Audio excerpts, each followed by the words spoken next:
No risk it, no biscuit.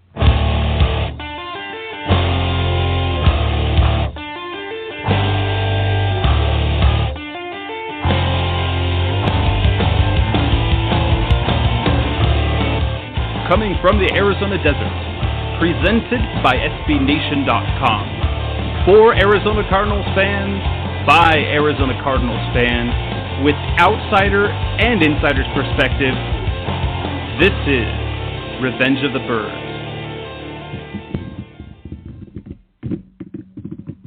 Good evening, Arizona Cardinals fans. This is Revenge of the Birds Radio. I'm your host, Jess Root, welcoming you on a Tuesday night.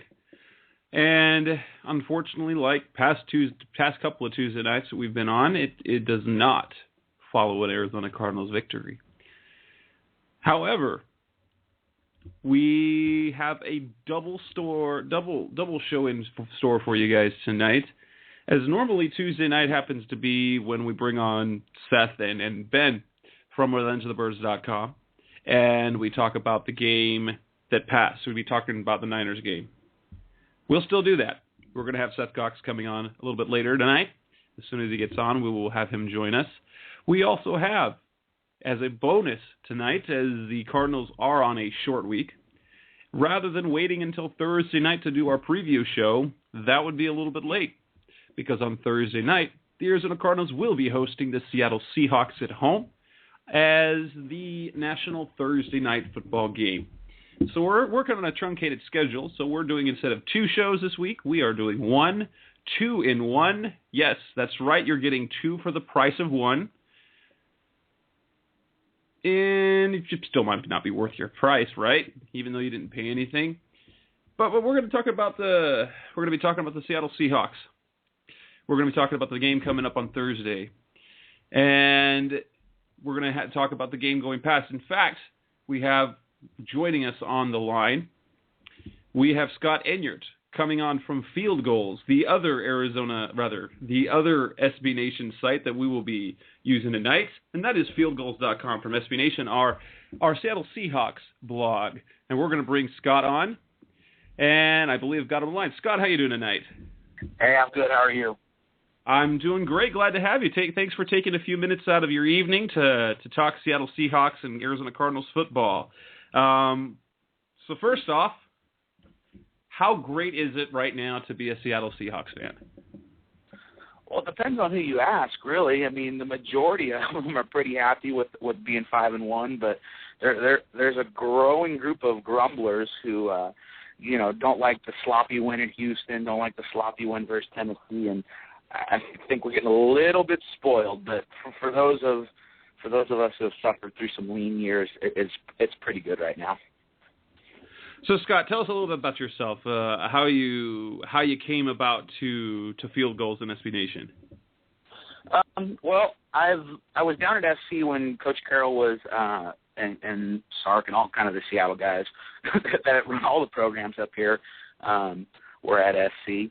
And so when they all took jobs up here, I was working in media at the time, covering college football, and like I said, I was also working at USC for part of that time. And so I guess I kind of became a resident expert for a lot of stuff in the early Carroll years, just because his philosophy and his approach was so different. And so that's how I got involved with Field Gulls, is Danny Kelly, who runs the site, had me do kind of a lot of just introspective pieces on Carroll and how he wanted to build and just kind of his approach and stuff like that. And I coached college football as well, so did a little bit of X's and O's stuff and just kind of helped those guys in that regard. And, so it's got a little bit of everything that led me there, and just help out however I can. Well, great. Again, I appreciate you taking some time tonight as we've got the early game. How do you feel about Thursday Night Football, first off? Overall, it's great to have football Thursday night, Saturday if you follow college, Sunday and Monday. However, there tends to be a pocket of fans that doesn't really like the idea of Thursday Night Football. What camp do you fall into? Generally speaking, I like it. It kind of, I feel like if you play fantasy football, it's a bit of a pain, just because you kind of got to do some roster moves earlier in the week, and you got to be on your game Monday, Tuesday if you have those 2-day waiver wires. You got to get guys playing by then. On Thursday, I enjoy college football on Thursday nights. So now I'm kind of in a position where I've got to choose one or the other. But fortunately, the Thursday night games collegiately haven't been that good. And I think the NFL Network does a really good job with their Thursday night broadcast. So I mean, for the most part, I enjoy it. To me, any night there's football is a good night. I'll watch MAC football on Tuesdays. For me, I'm just kind of a junkie with it. So, I don't have a preference. If it means one more night of football on a night I wouldn't be able to watch it, then, I'm all for it. All right, thanks, Scott. I'm bringing Seth on the line. He's one of my co-hosts tonight. Seth, how you doing? Good. How's everybody doing today? I'm doing great. Glad to have you on. We've already got Scott on the line from Field Gulls, so we're going to go ahead and get started. So, big matchup here Thursday night. Unfortunately for the Cardinals, they are currently 0-2 in the division, and they're coming off a tough loss, 32-20 to the San Francisco 49ers. How do Seattle Seahawks fan, and what's kind of the vibe heading into this game? How do they view the Cardinals? Is it one of the traditional looks where, okay, this is one of those games where we expect to win? Obviously, some of the fans are definitely in that camp since they're expecting now they're expecting 15-1 as the expectations have upped a notch a little bit. But do fans view the Cardinals as one of those games, as it's one of those gimmies? Is it going to be one of those tough places? Where does the level of respect or level of concern lie when you look at the Cardinals as an opponent? I think it's actually surprisingly high for a couple of factors. One, I believe Seattle's either 1-5 or 1-6 in the last few games in Arizona. So there's a bit of a respect factor there. For whatever reason, it's been a tough place for the Seahawks to go and play. Obviously, the early part of that run is when the Cardinals were having really good years, and they were the Kurt Warner years, and the matchup was a little bit different. So that plays a role. It's not an overly loud venue, or it just they had a problem there for whatever reason. And then the other factor too is just in Thursday night games, Seattle hasn't traditionally done very well either. So those two factors I think kind of have everybody. I wouldn't even say cautiously optimistic. I think they're pretty even-keeled about this game just because they know it's a short week. Health-wise, there's a lot of guys banged up. And divisional opponents are always tough. I mean, I don't think anybody would have even, from the outside looking in, expected Arizona to be competitive with San Francisco. But, it was a relatively winnable game. And so, I think that Seattle, if you follow the division close enough, long enough, you know that anything can happen, and you factor kind of the Thursday night history and the road games in Arizona history, and I think that everybody's kind of anxious just to see the game. I don't think there's anybody too high with their expectations, apart from the unrealistic group. So, how concerned? You talked about some of the injuries. Obviously, there's some concern there this week. Chris Clemens is banged up, didn't practice for a couple of days. Marshawn Lynch didn't practice today. Bobby Wagner hasn't practiced this week.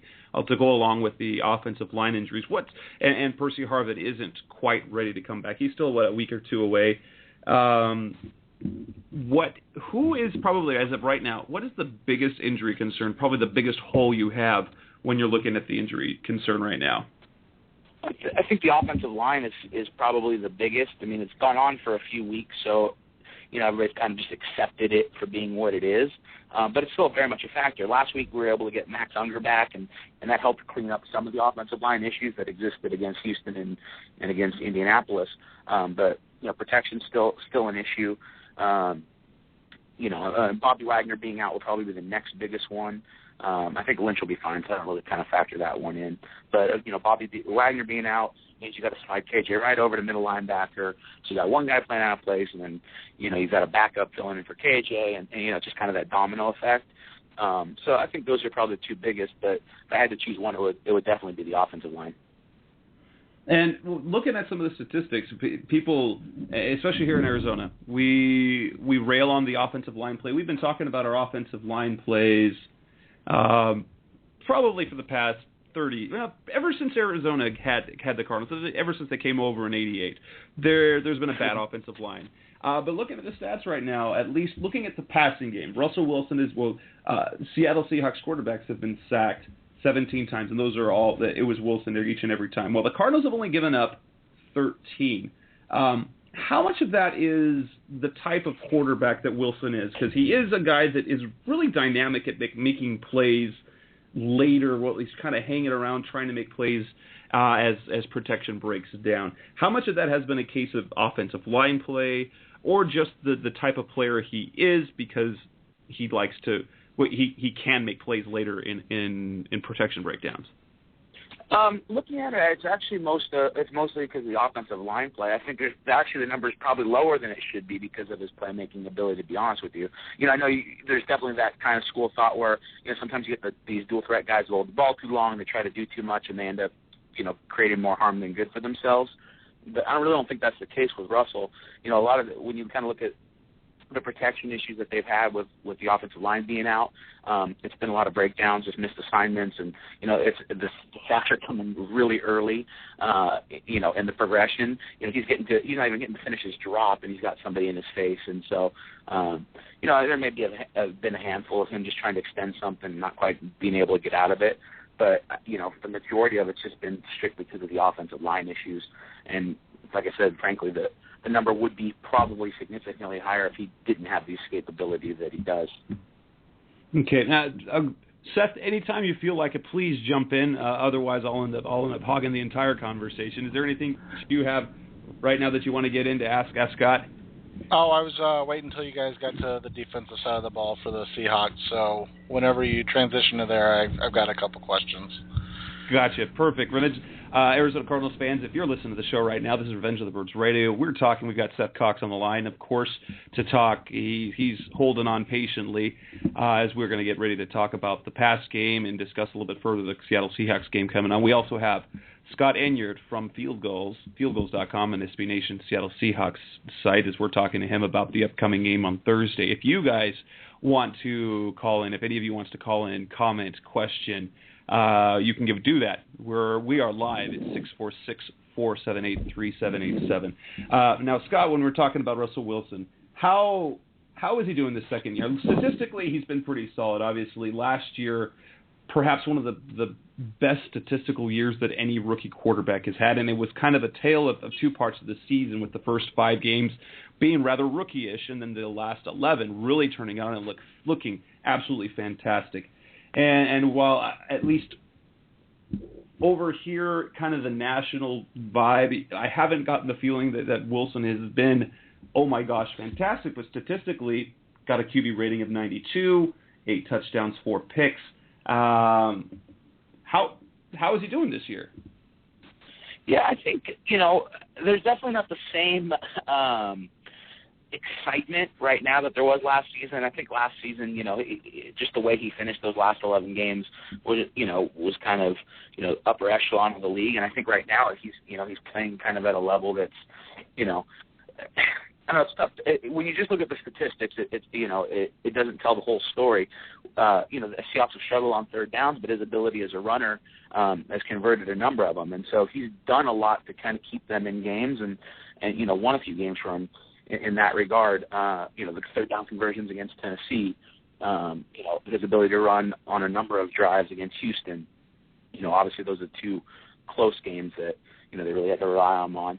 I think the biggest thing is kind of his poise. He struggled out of the gate early in a few games, and the defense kind of kept him in it. He doesn't really get rattled by that stuff. You guys, you can see some quarterbacks in this league that start off slow and they struggle a little bit, and you just say, oh, it's going to be an off night.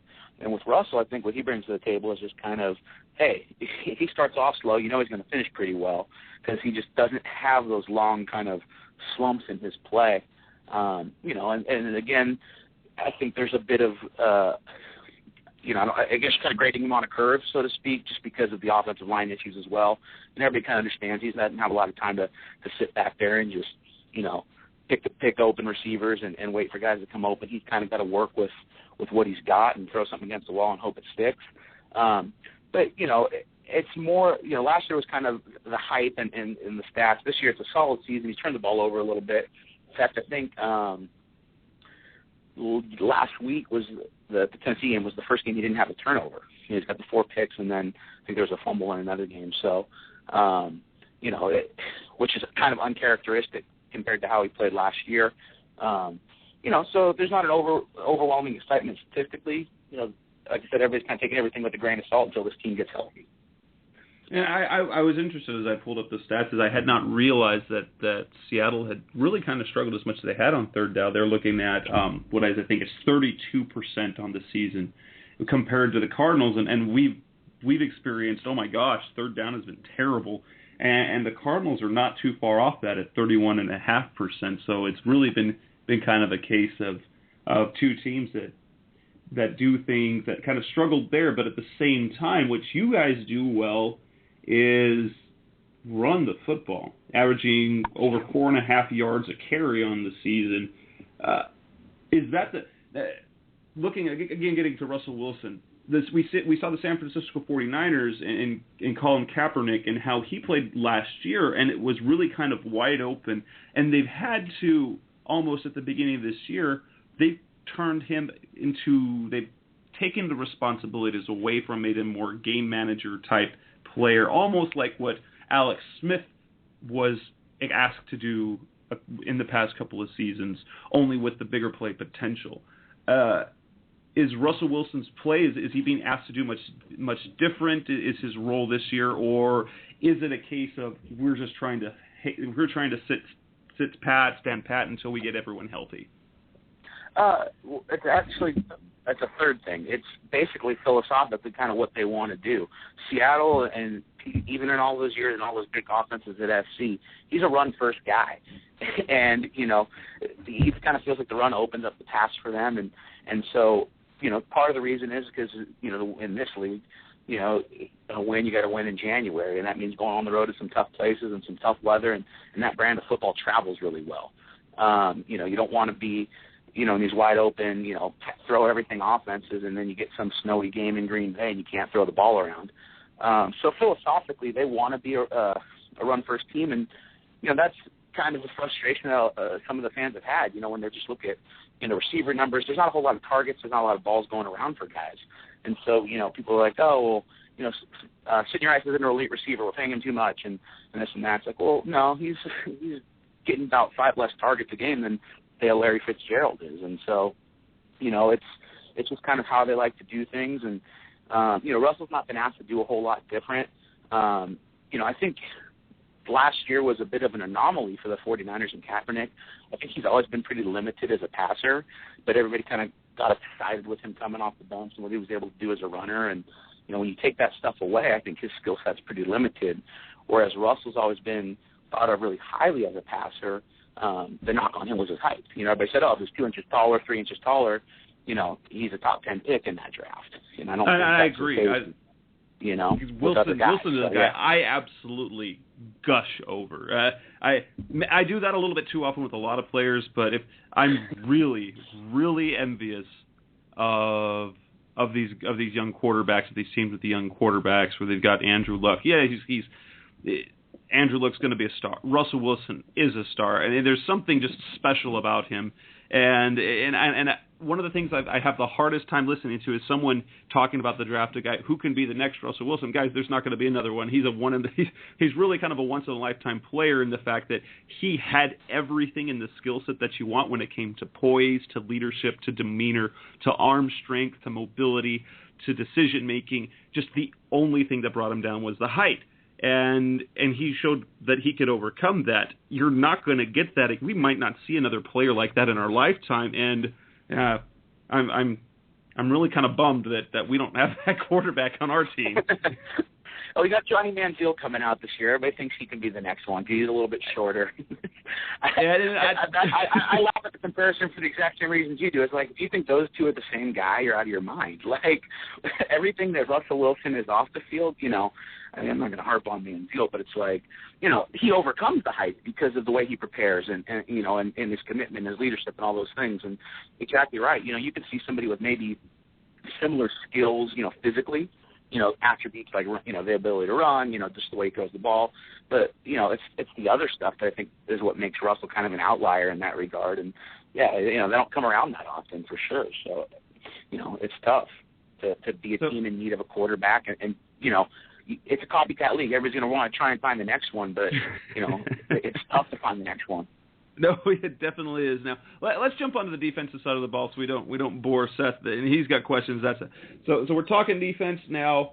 What is it that Seattle does so well? Because they are such a physical team. What do they do best defensively? And perhaps what are the chinks in the armor that we could say, or perhaps the Cardinals could exploit?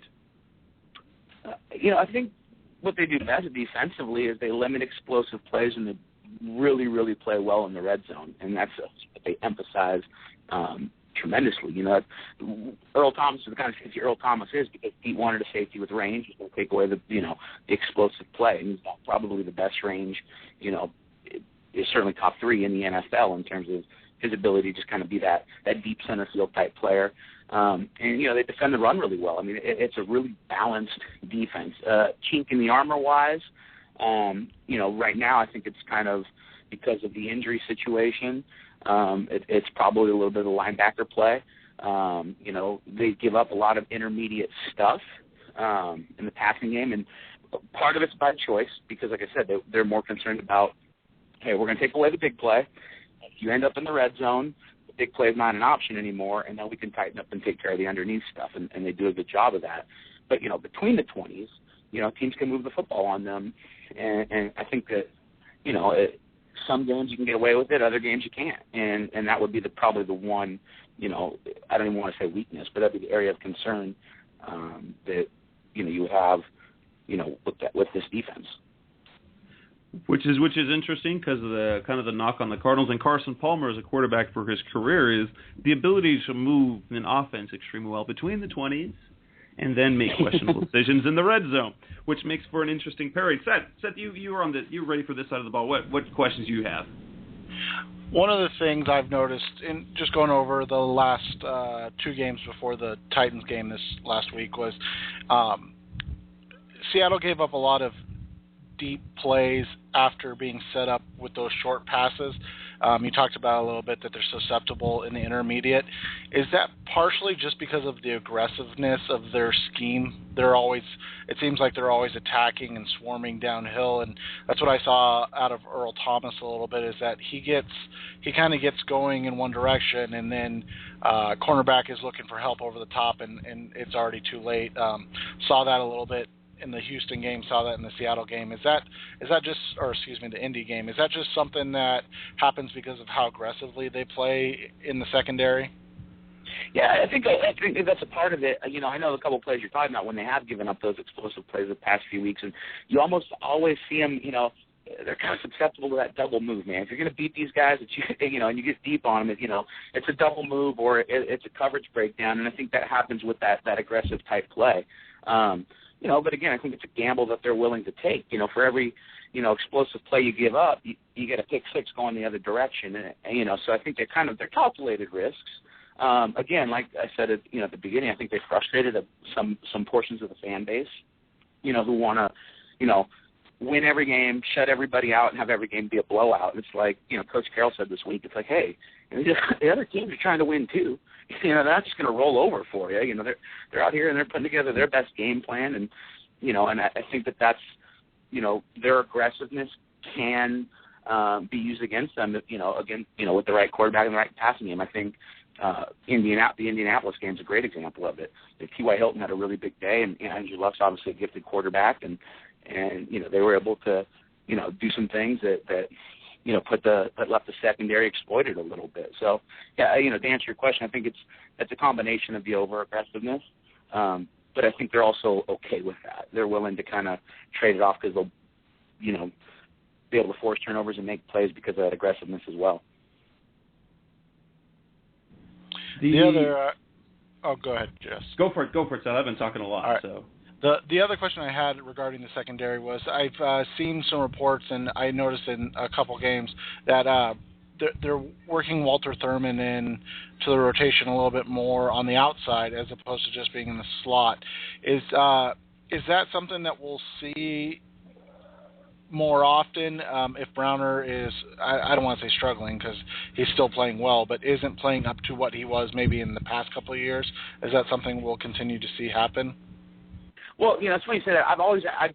I've never been a big Brandon Browner guy. I think he's the most expendable piece of the secondary. I think he does one thing really, really well. It's his, his physical play, and he gets jams at line of scrimmage. If you can get behind Browner, that's where you can have success. And so, conversely, Walter Thurmond is a player that they've been high on for a long time. His first 2 seasons he battled injury, and Pete and the secondary staff thinks the world of him. They saw him a ton at Oregon, and from Pete's days in the Pac-12 and Pac-10. And he's a guy for sure that's capable of kind of playing any of the spots. He can play on the outside. He can play in the slot, and so they feel pretty good about his versatility. I don't know if Pete pulled Browner for a couple of series this game, and didn't really say it was because of poor play. Just kind of wanted to change it up, is the quote that he used. So we'll take him at his word. But regardless, I think that if it's Sherman that gets hurt or something like that, they're pretty confident in what Thurman's able to do and how he can help the secondary when called upon. How's the pass rush? Obviously, we're looking at, you've had some injuries in the front.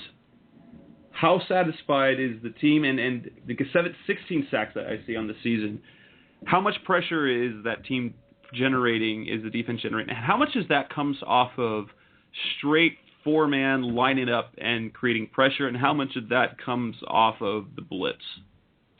Well, I'll say this. Last year, the pass rush had a lot of people banging their heads, or I should say the lack of a pass rush had a lot of people banging their heads. And you don't hear about that as much this season, and I don't know if it's just because it's that much improved, or just be based purely on the fact that they addressed it, by getting, Bennett and Averill and the first couple of games, Bruce Irvin was obviously suspended, Clemens coming off of injury, so, it's kind of hard to say in terms of where everybody's contentment is with it. I think that they kind of understand it's a work in progress, the people that are discontent with it. In terms of, their ability to rush the passer, they've done a good job. They don't blitz a ton. They like to get there with 4. It's just kind of how they like to do things. But, they'll blitz when need to. And, I haven't looked at the numbers, but I feel like just kind of, and just thinking back how the season's gone, it's been pretty effective and pretty balanced both ways. I think they've done a better job getting the passer this year than they did last year. I mean, last year it was like you couldn't get off the field on third down. Quarterbacks had all day to throw, and it was a frustrating. It was kind of a point of contention. This year, it's improved, and like I said, I think for the most part, with the understanding it's still a work in progress. You're still kind of getting the right combo of guys. You got, every week someone different's out. You got, Irvin, who was suspended. You got, Clemens, who's coming off injury. You got Bennett. You kind of had all those guys against Houston. Bennett gets hurt. It's just been one thing after another. And even this week, you may or may not have Clemens. Bobby Wagner's out, who, doesn't blitz a ton as the middle backer, but, he's still a part of it all. So, I think that it's kind of one of those things where, everybody's pretty pleased with it right now, but certainly could be better. Seth, do you have anything else for him? How much is Bruce Irvin just playing every snap now at defensive end, or is he playing at that linebacker position still as well? He's been doing mostly the linebacker stuff. It was weird. His first game back, he was kind of a force and did a lot of good stuff against Indianapolis. Felt like it was a quiet game for him against Tennessee. I don't know what his stat line was against Tennessee, to be honest with you. But I'm not in front of a computer right now when you guys have it. But, they like his versatility. They think that, he brings a lot to the table. And certainly as a playmaker in the run game, I don't think he's great and obviously pass coverage, but he's never going to be asked to do that, for the most part.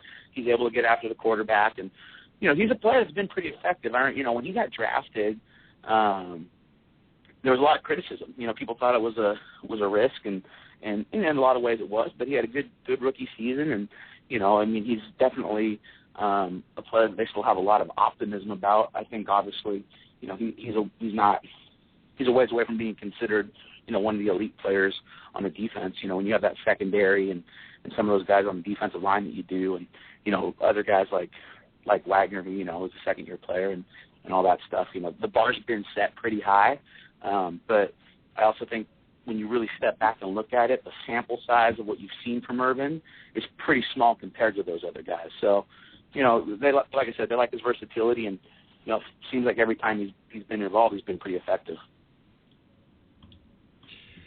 Going more general, and Scott, Seth, do you have any other questions for Scott? No, I'm good. Thank you. Right, Scott, so talking more about the game.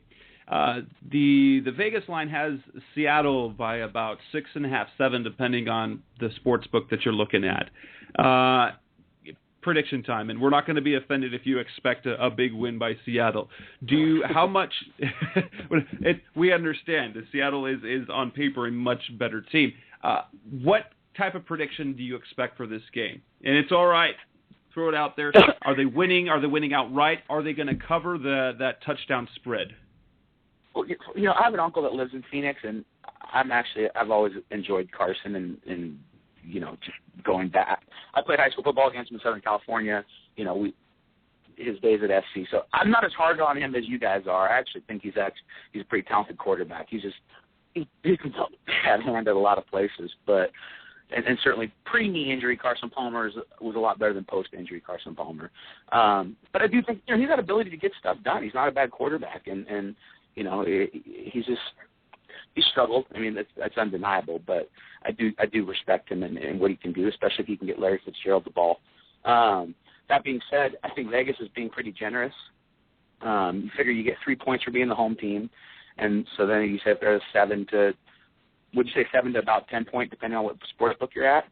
I've seen 6.5, 7, between 6.5, 7.5 is what I've seen. Yeah. So 6.5, 7. So plus the 3 for being the home team. So you're thinking Seattle's 10 points better. And I just think, like we talked a little bit about earlier, you look at just the struggles that they've had at Arizona, the struggles that they've had on Thursday night, and the short week, the health issues, and I'm not just expecting a blowout by any means. I just think that history would kind of go against that. And then when you look at some of the other variables as well, I do think Seattle gets out of there with the win. I think they're, just in a different spot in terms of, how they've been built. I think, Arizona's kind of half rebuilding, half not. You've got some veterans who can do some things. You're trying to, get the level of play with the younger guys around them to hopefully make a run at something. And, you guys are in a tough spot. But that said, I think the veteran side of things, makes for an interesting variable. It's not like just a young team rebuilding that you can kind of go in and bully. So I think Seattle wins probably, somewhere in that 3 to 7 range, something like that. Well, great. Well, I appreciate very much your time tonight, Scott. Thank you very much. That was Scott Enyeart from FieldGulls.com. Anything else for the good of cause? Anything you'd like to share with our fans out here in Arizona? No, just share with us some of your weather. That'd be great. We're about to get pretty nasty up here. It's that time of year, so we'll see you in April. We'll see the sun again in April. So if you want to share any of it with us, feel free. That I would any way I can do that, I'll send it out there. I don't know if I can bottle that and put it in a package and mail it to you. I do it. So Appreciate it. Thank you. Have a wonderful night, Scott. Thanks for coming on. Yeah, you guys too. Take care. Well, that was Scott Enyeart from FieldGulls.com for SB Nation Seattle Seahawks site. Again, this is Revenge of the Birds Radio. I'm your host, Jess Root, and you can give us a call at 646-478-3787. And now we're going to get back to our regular part of the show, Seth. Thanks for waiting patiently. Thanks for your input. And let's get down to this nitty-gritty. We're talking about the Cardinals game, 32-20. Cardinals kind of had that game in. It almost, you felt that the Cardinals had the game in hand, just like Bruce Arians said afterwards. They're down 2 points. They're driving. Then Larry Fitzgerald fumbles the ball. Now, Carson Palmer threw 2 first-quarter interceptions. Larry Fitzgerald fumbles it in the third quarter, turns it over. Alfonso Smith coughs at the ball late in the game in the fourth quarter. Play calling was kind of an issue again. They've run the ball successfully. When they're running the ball successfully, they're moving the ball. And then when they're not moving the ball, got the problems there. But let's play kind of the blame game as we start off, Seth. Where are we going to lay the blame for the loss, or overall? Where do you place the blame? I put it on a couple spots. First one, I think you have to start out with Carson. Just the offense, the way the offense is based, the way that they run the offense, it goes through the quarterback, and coming out and kind of putting your team in a hole, even though the defense did a great job of covering that up and, keeping it to only 6 points. That's a huge hole to dig out of, and I understand that they, had numerous chances to, win the game later and things like that. But when you start out in a hole and working, basically working from a negative, it makes, no matter what you do, right the rest of the game. And Carson Palmer played very well after that second interception. It makes everything else, not really matter because of how poorly you started. Secondly, I think, I don't know if you can place blame on any certain person or coach. I just think the inability to cover a tight end is just, it's so absurdly infuriating at this point that you know that the Cardinals are going to get toasted by a tight end, and you just hope that it's not as bad as it was yesterday. I mean, you look at the stats, and I haven't even gone back to watch the Carolina game because I've heard nothing but bad things despite the win. But Greg Olsen had almost, I think, 80 yards receiving. Greg Olsen, 5 catches, 79 yards, all in the first half. First half. Greg Olsen is not, he's not really a good tight end anymore. He's a weapon that can be used at times, but he's more of, a security blanket. He's a better man's Jim Dre at this point. He's not, a special player anymore. And he put up good numbers. I mean, the Cardinals would kill to have a tight end catch 5 passes for 80 yards. So it's to the point where, a lot of people thought, oh, Darrell Washington's back, things will get better. And you don't want to say it's gotten worse, but it hasn't gotten better. So I guess it's just the same thing. And it gets frustrating to know that that's going to be what teams are going to look to exploit. And not only do they exploit it, but they exploit it to the point where you're losing games because of it. And I'll table the tight end issue for a little bit, as we do have that topic coming up a little bit later. But I've been really interested. It's been very interesting to me to see the reaction to fans about that fumble that Larry Fitzgerald had. Because of the fact he's Larry Fitzgerald, everyone's kind of saying, oh, that's a bummer. Anywhere else and any other player on this team, we are killing. And that's not to say Fitz will be the first one. He felt terrible. He says he let his team down. He put the ball on the ground. And in that situation, you can't. Despite the bad start, that was essentially the turning point in the game. Cardinals were about to take the lead, whether it was by 1 point or 5 points. They were about to take the lead. And they cough up the ball, and then 9.5 minutes later, San Francisco goes up by 9.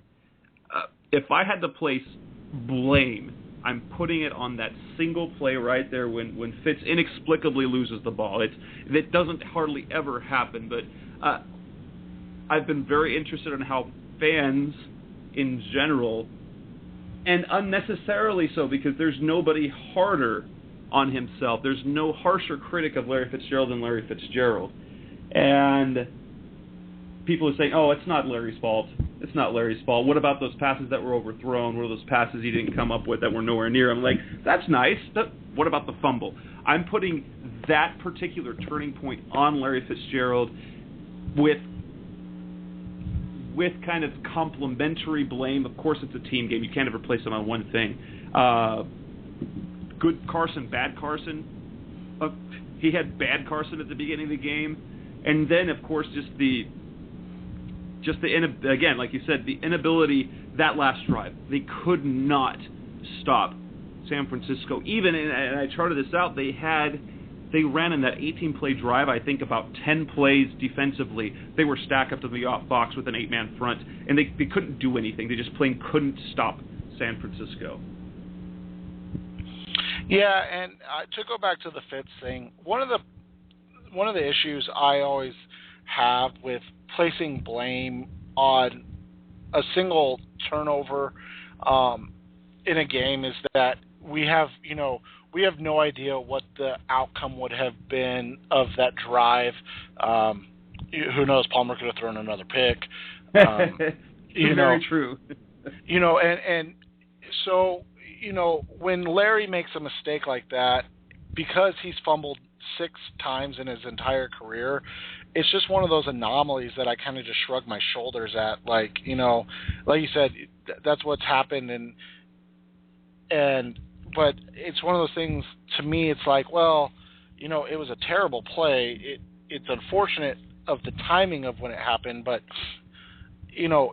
what happens in the end is still hard for me to kind of I don't know.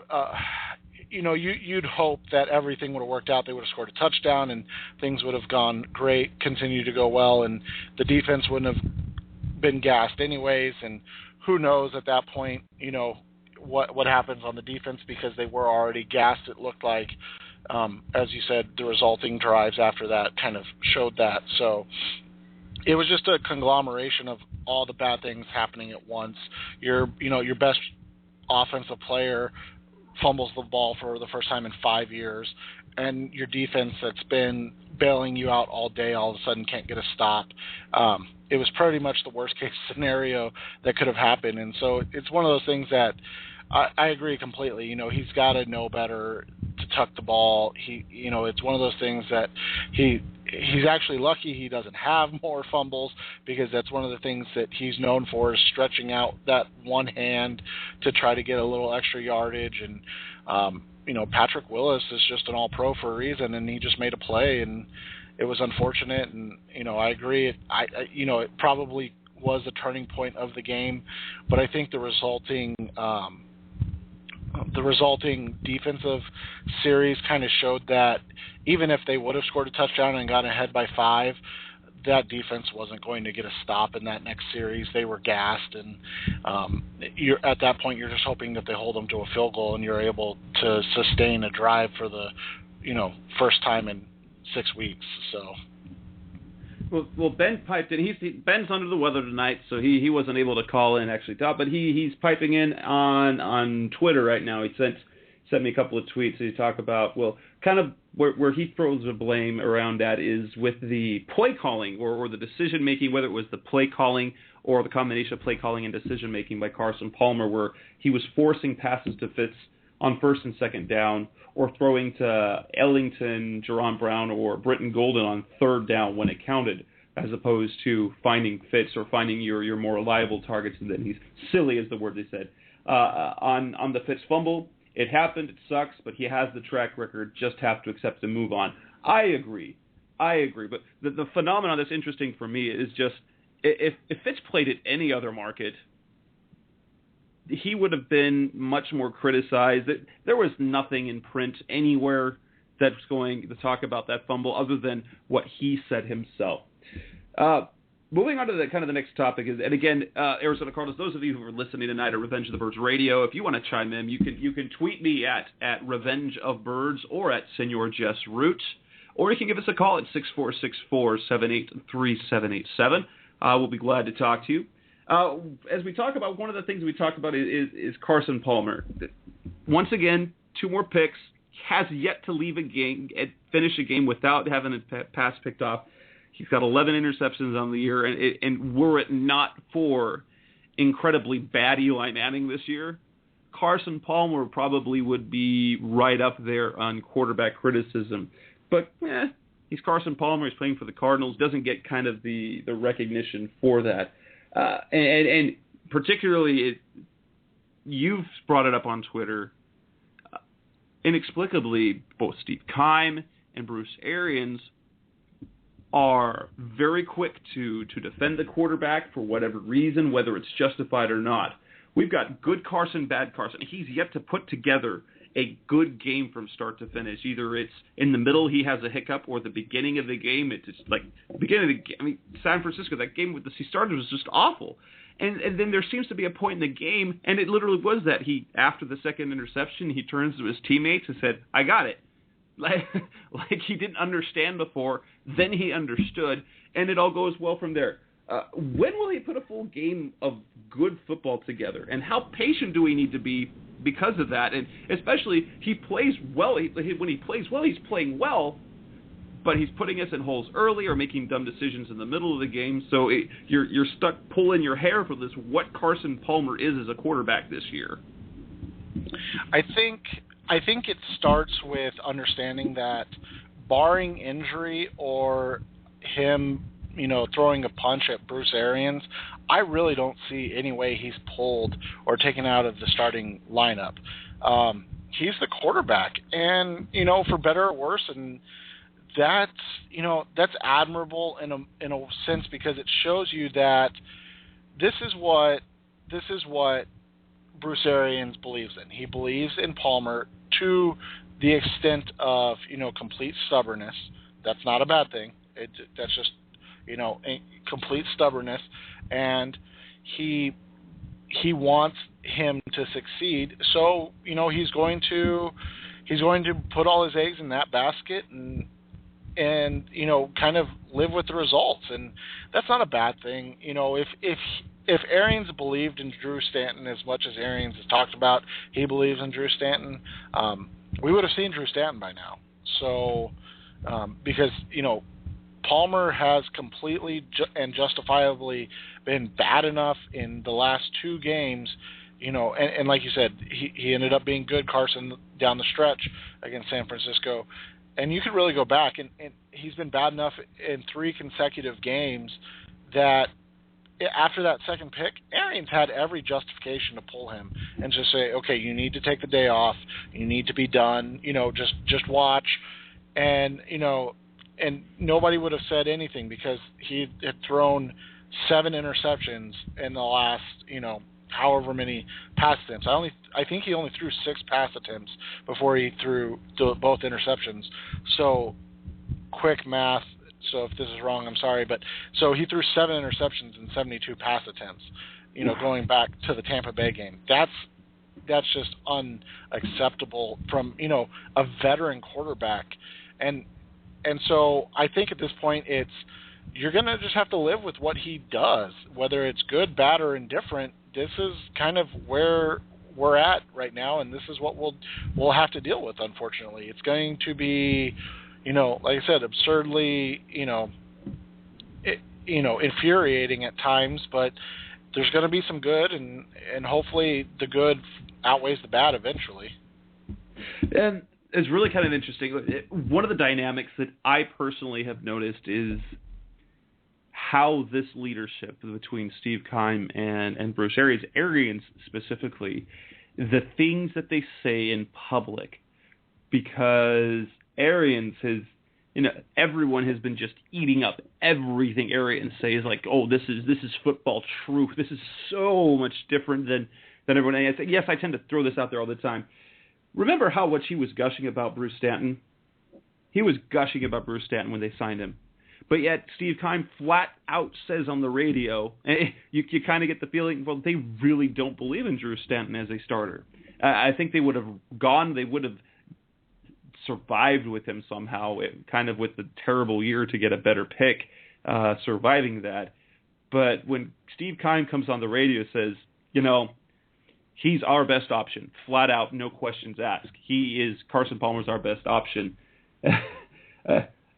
Stanton's living a good life, honestly. He's making a lot of money, backing up and not having to do a whole lot, putting a lot of prep work, and he's a great quarterback to have on the team. But if you look at the track record now we have with Bruce Arians and the leadership talking about the players, Levi Brown's elite. Wait, nope, never mind. We're going to cut him, and then we traded him. You've got Ryan Williams. Well, you've got the injury issues where they talk about what's true, what's not true. Darren College comes to mind. Larry Fitzgerald, hamstring being the same hamstring when it was a different hamstring. He says stuff. He's a coach. He just says stuff.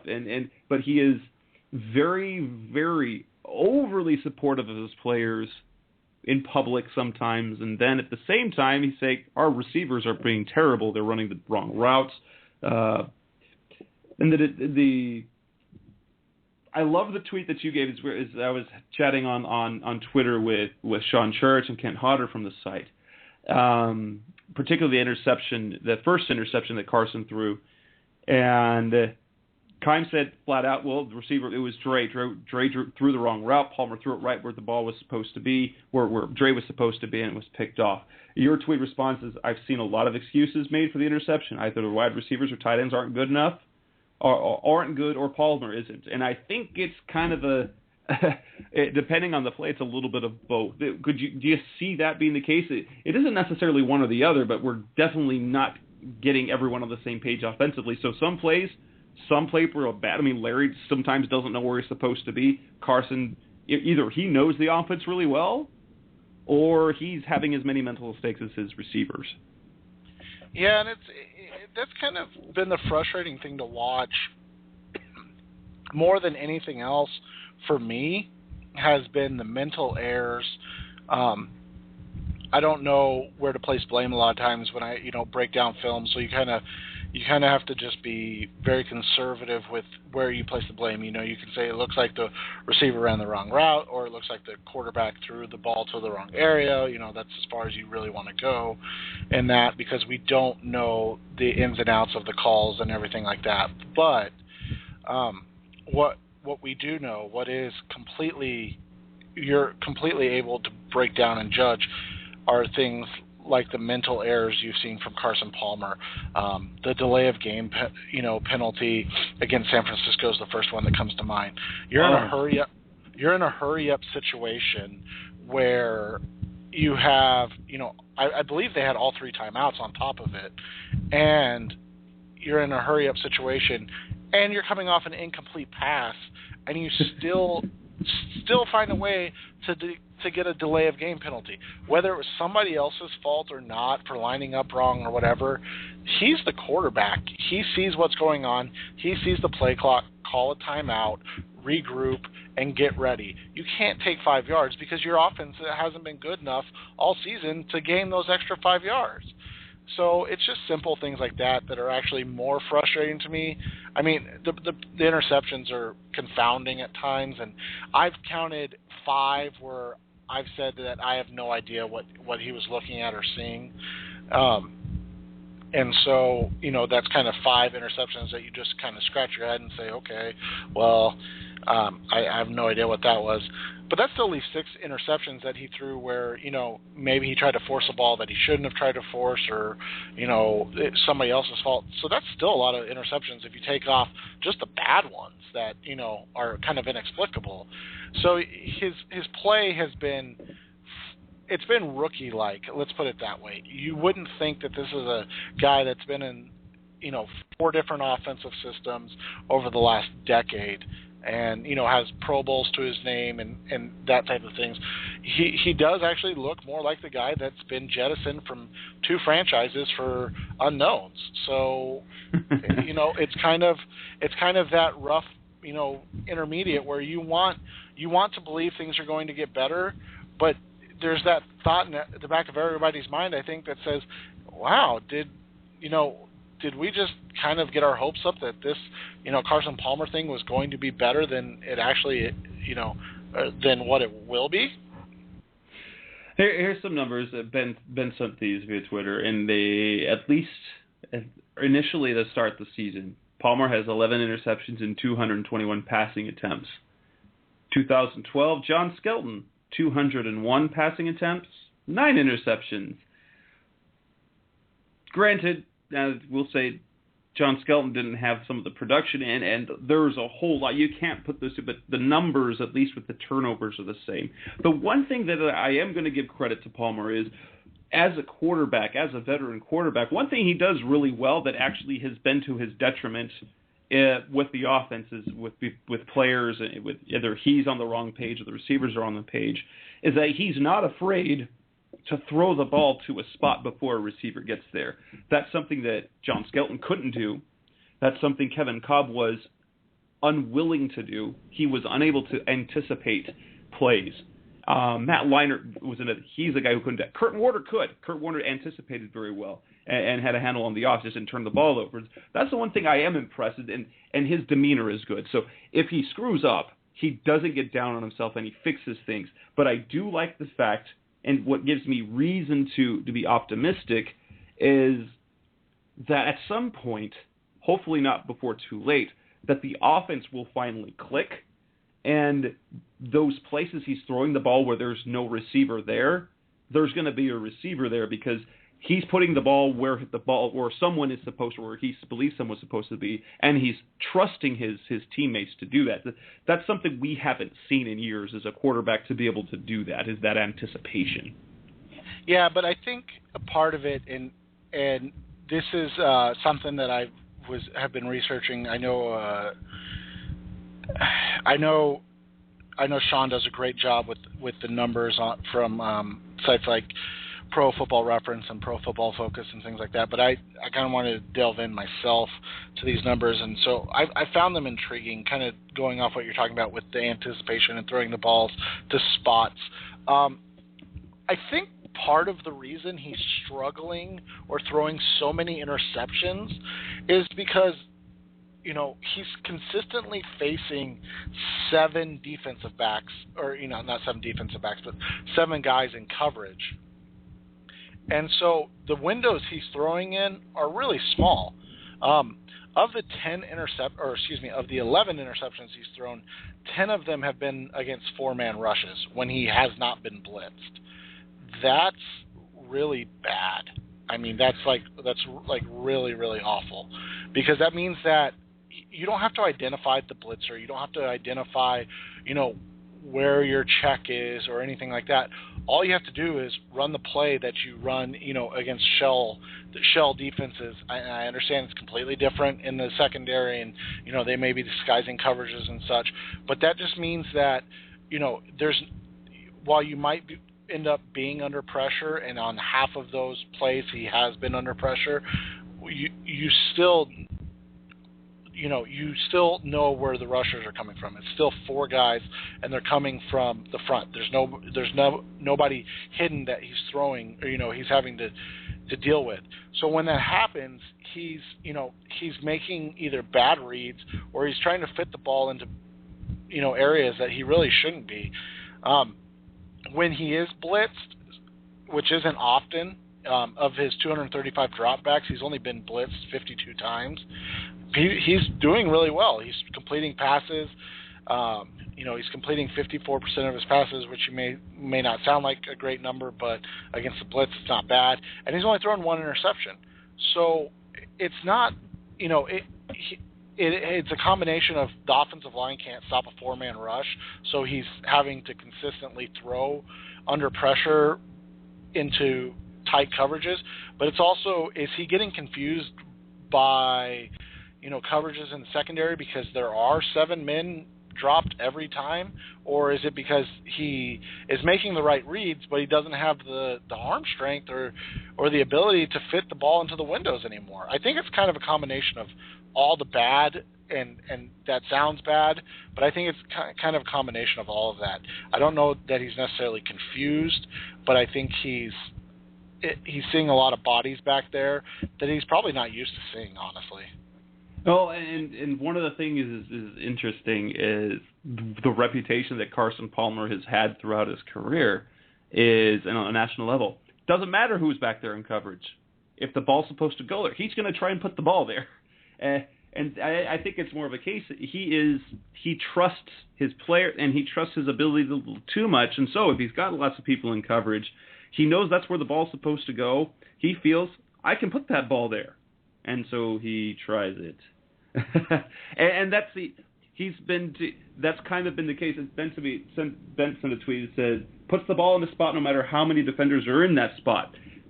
That's kind of been Carson's MO his entire career. If he feels the ball's supposed to go into that spot, he is blindly loyal to it and puts the ball there even if it's ill-advised.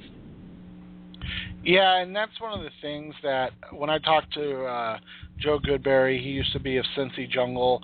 Now you look at him and Joe's kind of doing his own thing. But I talked to Joe and I talked to Chris Hansen of Bleacher Report, who used to run a Raiders blog, and they both said the kind of same thing.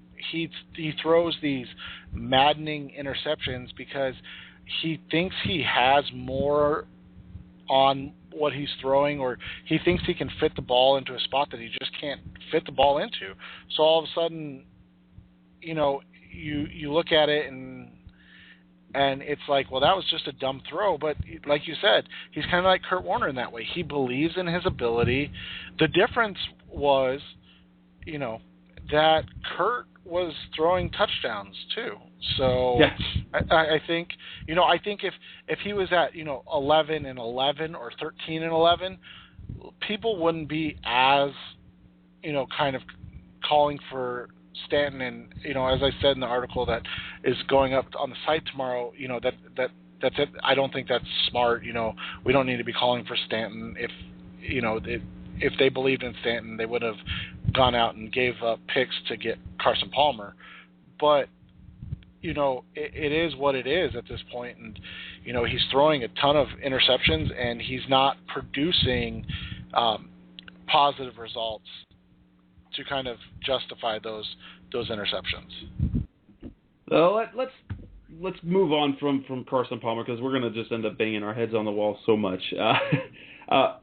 To talk a little about the running game, which has been another source of head banging against the wall. We've got Andre Ellington being extremely effective in the running game. He now he has another 56 yards rushing on the ground. He's averaging 7 yards a carry. He's seeing production in the passing game. Now, the overall running game wasn't fantastic, but the Cardinals did manage to rush for 109 yards. Why do we not run the ball more? Because every single time it seems that we commit to more than a token run play or two, the drives end up being successful. And I understand it. Ben and I talked about it last week. Is it the chicken or the egg? Is it the fact that they aren't running the ball well enough that they say, well, that's not working, and so they give up on it? Or is it because they're finally going for it, that they're finally trusting the run, that it's being successful?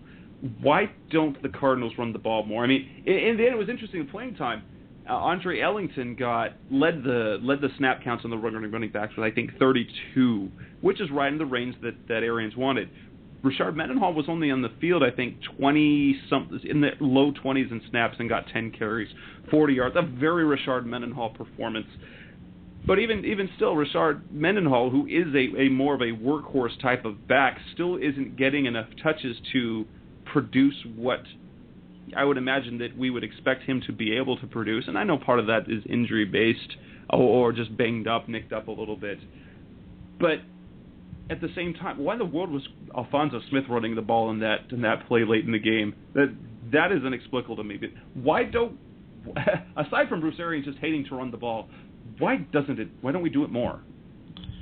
Well, I'm probably overly I don't know what the word is. I probably make too many excuses for Alphonso Smith, but it's always a player's fault when he fails physically. So a fumble, is a physical mistake.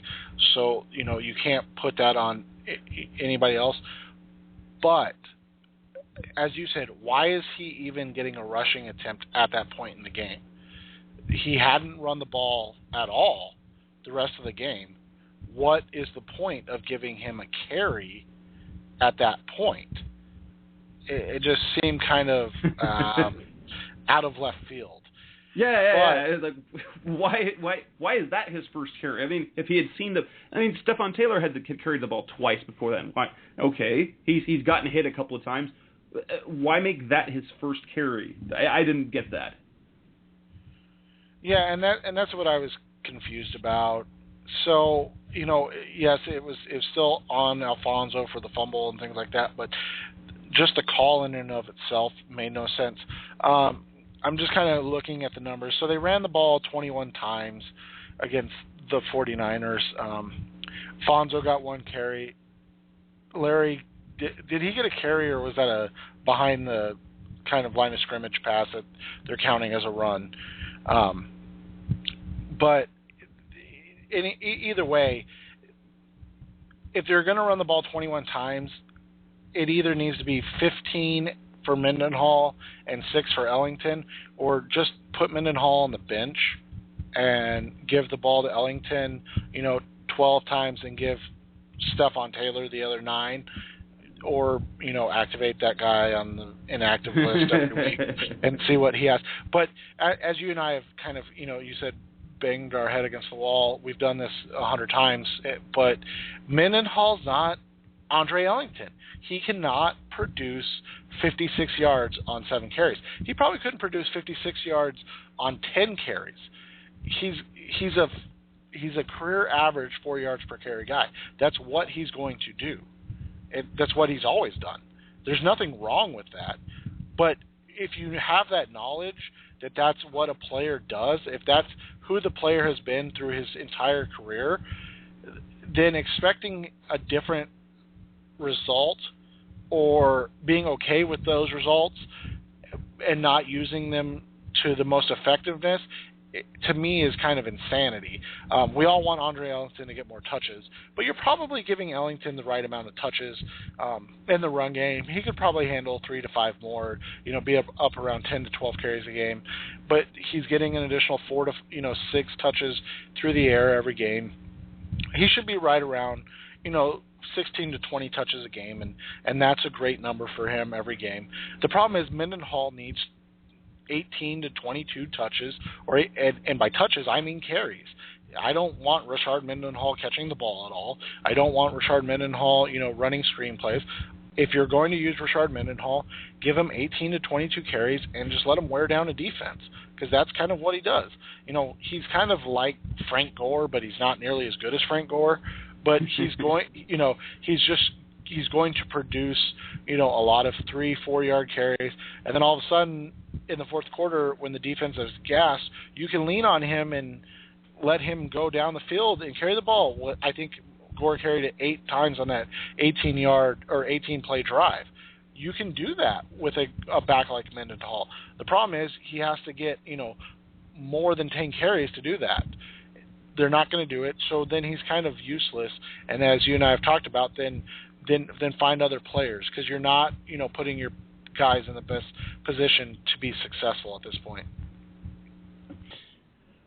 Now, so we move on from the running game. Injuries, we're going to touch on that just a little before we get to more of the pressing issue. How concerned are you with the injury situation? Obviously, Calais Campbell had himself a bit of a scare. It was, being the type of injury it was, there were much more precautions. Calais himself said he wanted to get up on his own. He didn't feel it was that big a deal. Bruce Arians said on the radio today that he was medically cleared to play. Dan Williams said it would take a straitjacket to keep Calais out of the game. So I'm expecting him to play. Fitz still, has the hamstring issue. Arians says, it gets better and then it gets worse when he plays. Fitz today said, "What are you talking? This is. There's no excuses. It's a Thursday night game on national television against the division rivals. He's going to play." How concerned are you about the injury issues? Do you fear that a dinged up Larry Fitzgerald isn't going to be as effective? Although he did have his best game of the season with the 6 catches, 117 yards, and his hamstring didn't seem to be an issue on the 75-yard run that he had. Of course, that might have been a little bit what hampered him a little bit later in the game, but are you at all concerned about the injuries on the Cardinals side? I've been concerned about it. I think the first thing is that you have Larry, who kind of, to follow up what you said, I thought he kind of eased up at the end. I don't know if it was just kind of taking the foot off the gas because he knew he was going to score, but it seemed like it could have been that he was, he kind of felt the tweak in the hammy at that point because he didn't look the same after that. But I said to Sean on Twitter, there's no reason he should have played that game. I know he's a competitor. I know he had a great game statistically, but there wasn't any reason to play in that game. You're paying the guy $15 million a year, and you need him to be healthy on the back end of this schedule when there all of a sudden are a lot more winnable games than there was earlier. You look at it, I would have sat him. I'm not the coach. I'm not Larry. I have not, but I would have sat him. I would have said, just get healthy. I haven't watched the Carolina game. I don't know what happened, but did he look kind of sluggish against Carolina? I mean, I have no idea, honestly. So, it just seems like it's been a consistent issue for almost the entire season. So, why not sit him and get him healthy for the stretch run when you could probably make some hay and put yourself in the race for a wild card? The rest of the injuries are, they're always a concern, especially anything like with Calais that happened. But if Calais plays, they're fine. Depth-wise on defense, I'm not really concerned right now. Tyrann Mathieu just showing that he might be, one of the better players in the, just in the league eventually. He's just so dynamic the entire time. So, with Rashad Johnson still struggling with the finger, it looks like. I know he played 11 snaps on special teams, but he's just, they may not be ready. But the defense, other than depth, I think it's been, I think they'll be okay with the injuries. I just would, I always want to err on the side of caution with hamstrings because they can linger for so long, and it looks like it has been with Fitz. Well, and I know he's going to play Thursday. This is actually a perfect timing. He gets the week and a half before Atlanta, and then after Atlanta, he gets the bye. And so if he can tough it out Seattle, he's going to get a little bit better against Atlanta, and then he's got the bye week. And I think it's not the bad way to go. He's kind of got to play. I mean, they really do need him. Sean tweeted in, say that something was lacking. Fitz in San Francisco, despite the long touchdown, didn't have the small space explosion. I have to agree with that. And Ben tweeted as well. You think if your stars can play versus division opponents, they have to play it. And this is as close to, at this point in the schedule, a must-win game for the Cardinals as it is. If they fall to 0-3 in the division, pretty much the division's out of reach. And based on the division situation, yes, there's still a lot of games left on the schedule, but you fall to 3-4 and you're 0-3 in the division.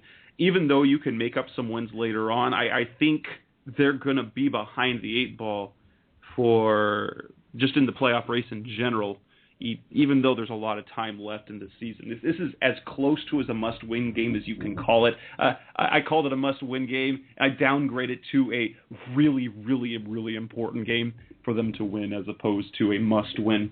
But definitely a must-win in the division. Yeah, I think if you want to, and kill me if you guys want to, I still don't see them as division contenders, but I think if you want to be taken seriously within the division as a contender, then this is kind of the must-win game. I just think that you need to find a way to get to 2-2 in your next 4 games, so you need to figure out a way to get through to the bye week and come out of the bye week healthier than you are right now, and win some games after that as well. Because I really don't want to be the team that loses to Jacksonville, but we'll get to that later. but please don't be that team. That would be so embarrassing. Yeah, that would really. Let's move on to the next topic of the tight end concerns. You said that's one of the major issues. The tight ends have been putting up insane numbers against the Cardinals, and at least in some of that, a lot of those big plays. I think I counted it was 3 or 4. It was 3 of the plays to Vernon Davis. There was 28, there was a 37, and there was the 61. I believe three of those three big plays, those came as a result of the 8-man front that they had, and so you did kind of lose a little bit of the protection in the defensive backfield. So I know partially, at least in San Francisco, that part of the reason why Davis took care of them over the top on those particular plays was the fact that they were taking some risk with going with a 4-man line and a 4-man set of linebackers on the field at the same time. And 3 times they were taken advantage of. That calculated risk, at least in that case, there was a risk reward. They also picked off a pass in that same set. Carlos Dansby knocked away a pass that was intended for Davis. It was a beautiful play. And they did solid against the run. So they did what they needed to do. I think it came out to 19 plays, 19 runs for 68 yards against that 8-man front. And one of those was a 15-yard run by Gore. So you take that 15 yards away, and then they really were effective. But what happened is when you have a guy like Vernon Davis, who really isn't so much a tight end as he is a nightmare of a receiver for matchups, and at least against San Francisco, I'm willing to give him those plays came in part. Some of those numbers are because of the stacked box they were playing. Yeah, and you look at it, and that's I was talking to Sean and Kent earlier today, and they were praising the play of Jeremiah Bell, and he played really well against the run. He was beaten up in the passing game a little bit. I know he had the interception and a pass breakup, but he gave up 4 catches and 108 yards to Vernon in both touchdowns. So, Vernon kind of took his lunch in that sense in the passing game. And my thing was, it's really hard. I know you want to play to stop the run against San Francisco, and then against New England it's kind of against New Orleans it's kind of it's Jimmy Graham, what are we going to do type thing. But at this point it's kind of getting to the point of just being absurd, and you have other options. Try them. I mean, like I said, I haven't watched the Carolina game, but Greg Olsen had a good game, and Darrell Washington was back, so that means, I'm not saying Washington covered him at all or exclusively. No, it really didn't. Like in fact, Bruce Arians, because the question came up this week in the press, is the fact that they're not going to, and talk about Vernon Davis, for example, having Darrell cover him. And he said, no, really, he's not going to be able to match up because if Davis is lined up wide, he's not taking Darrell Washington out of the box to do that. And so you're left with the reason. That's why you end up with Gerard Powers out in coverage. That's why with Jeremiah Bell out there, is because when the opposing offenses put their tight end out wide, they're not sending a linebacker. Now, they do that with Dansby a little bit. They will send him out in coverage if they go wide a little bit, but they don't do that at all with Darrell Washington. Yeah, and that was kind of my thought then is, which is fine. I have no problem with that. But then why aren't you trying something different? Expecting something else to happen is kind of just absurd to me. Or expecting things to get better. It's now been, I think, 5 games where tight ends have had season high statistics against, their season high statistics against the Cardinals, and I don't think I charted his number wrong, so I had to go back and look at the numbers again. But Tony Jefferson did get on the field defensively against San Francisco, and he may not be the biggest or fastest guy, but he's at least a different look at this point on tight ends. So give him a chance. I know that means you have to take Carlos or Jeremiah, and they both played really, really well against San Francisco in the run game, and I know that makes things difficult. But you're getting your heads bashed in by the tight end, but you're saying to yourself, well, we're stopping the run, so it's okay. That's just, I don't know. To me, I just don't like that idea. If something's beating you, but you're stopping something else, you don't just say, well, we'll continue to let this beat us because we're stopping, everything else. Because then at the end of the game, you were getting gashed in the run game as well. And it was to the point where you couldn't stop the run because you were so tired from chasing Vernon Davis around the field all day. So, I don't know. It was an interesting dynamic to me, and I didn't really understand it.